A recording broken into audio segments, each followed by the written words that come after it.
بسم اللہ الرحمن الرحیم۔ السلام علیکم ورحمۃ اللہ وبرکاتہ۔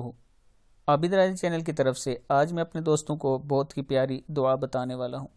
اس سے پہلے میں اپنے تمام دوستوں سے گزارش کروں گا کہ چینل کو سبسکرائب کر لیں، بیل آئیکن پہ کلک کر لیں تاکہ ڈیلی ویڈیو آپ دوستوں تک پہنچ سکے۔ تو سٹارٹ کرتے ہیں۔ بسم اللہ الرحمن الرحیم۔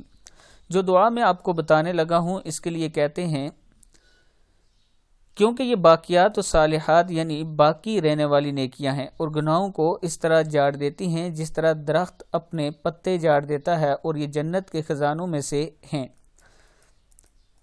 مرنے کے بعد تمہارے پاس فرصت ہی فرصت ہوگی، مگر نیکیاں کرنے کی مہلت ختم ہو چکی ہوگی۔ آج میں اپنے دوستوں کو بتاؤں گا کہ آپ کون سی دعا پڑھیں تو یہ باقیات یعنی باقی رہنے والی نیکیاں ہیں۔ سبحان اللہ والحمد للہ ولا الہ الا اللہ واللہ اکبر ولا حول ولا قوت الا باللہ۔ پھر پڑھ لیں سبحان اللہ والحمد للہ ولا الہ الا اللہ واللہ اکبر ولا حول ولا قوت الا باللہ۔ یہ دعا خود بھی یاد کر لیں، خود اس کو ڈیلی پڑھا کریں اور اپنے دوستوں کے ساتھ بھی اس کو ضرور شیئر کریں۔ السلام علیکم ورحمۃ اللہ وبرکاتہ۔